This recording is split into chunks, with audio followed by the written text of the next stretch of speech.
Flat Earth Clues Part 1, The Empty Theater. This is part of a series of clues that can help you get your head around both the design of the flat Earth system we live in and who has been involved in the deception to hide it from you. The clue you have to look at is built upon another conspiracy that has been around for decades, namely the space program. Most of those watching this are aware of the varying theories revolving around NASA. The Apollo program, the Space Shuttle, the International Space Station, and so on. The clue itself isn't based on one of these highly debated topics, but the lack of one. More specifically, motion pictures based on actual events. This, like others in the series, is something you can check out for yourself. Everything you need to reference this is online. To begin, think of all the movies involving space travel that you've seen in your lifetime. You'll start with the obvious: Star Wars, Star Trek, Alien, just to name a few. In fact, if you go through your own personal list, you could probably come up with over 100 different off-world movies without breaking much of a sweat. That part is easy. For the second group, try to come up with space movies that aren't fantasy-based. You'll get a list that has Red Planet, Gravity, Mission to Mars, 2001, things like that. These films will usually take on a not-so-distant future theme, and where we could be down the road. And it's still a pretty good-sized list. These first two groups of films are encouraged by the authority, because they reinforce the globe model through assumption. The entertainment system demands that the globe view and solar system concept is a given. Therefore, the actual worldview must also be true. Or to put it another way, if you're using your suspension of disbelief as you watch a movie like, say, Gravity, then subconsciously you're reinforcing the movie right on top of the real world. The more of these movies you watch and enjoy, the more the lines blur between what you want to believe and what you actually know. Watch enough movies about Mars, and you will be less astonished when NASA announces an actual mission to Mars. Same with the Moon, other solar systems, and so on.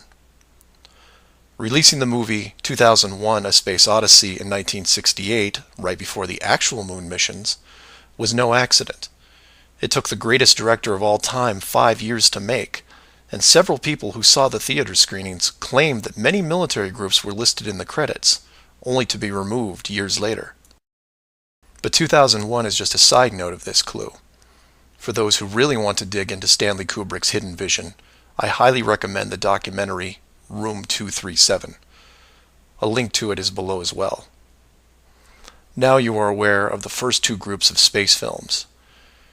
There are those that contain generous amounts of fantasy, and those who try to paint our near future.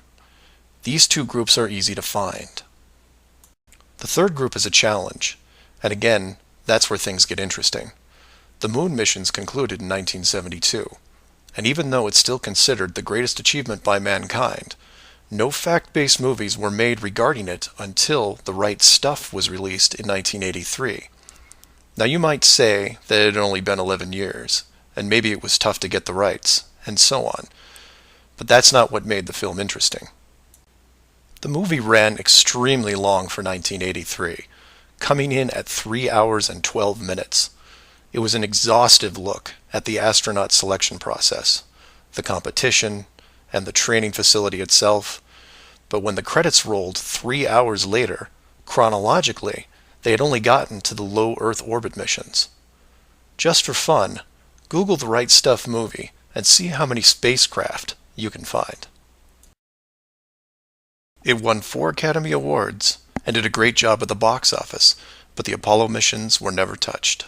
The only other major motion picture that involved the actual Moon program was Apollo 13 in 1995, a full 12 years later. Apollo 13 only covered a single moon orbit and no landing or close-up reference to the previous missions below them.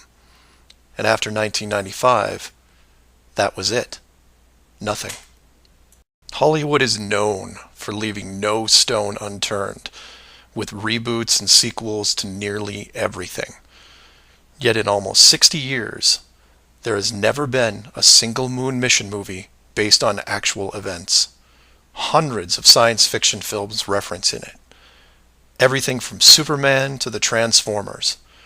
But literally nothing that covers the moon's surface. 6 complete moon missions involving multiple vehicles, moon buggies, playing golf, and no one wants to touch it. Now, to be fair, there was a TV miniseries in 1998 covering the subject. It was produced by Tom Hanks, who got involved after starring in Apollo 13. There has been no professional production of any kind since then. Again, just for fun, Google From Earth to the Moon TV series and see what you find. The why is easy, and the clue revealed. If Hollywood makes a movie about the moon landings, and it's indistinguishable from the real thing, then how do you know which is real? It raises some subtle questions involving stage technique and how long they've been in place. If Hollywood could fake it now, then when did they first have the ability? There is one other movie which stands out, and I mention it because I can't believe it ever got made, is Capricorn 1. The film's plot involved the faking of a Mars mission and how it could be accomplished. In short, it's part of the Conspiracy World Bible. I highly recommend it, and the link is below.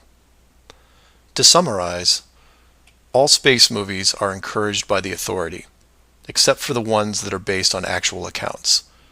Those are not allowed. The moon program has been buried in entertainment because the moon cannot be reached. It's either outside the barrier or just a highly rendered image, like any planet you see when entering a video game. The world is flat, and this is just one clue. So do some of your own research and ask questions. Please feel free to email me at msargent23@comcast.net or 303-494-6631.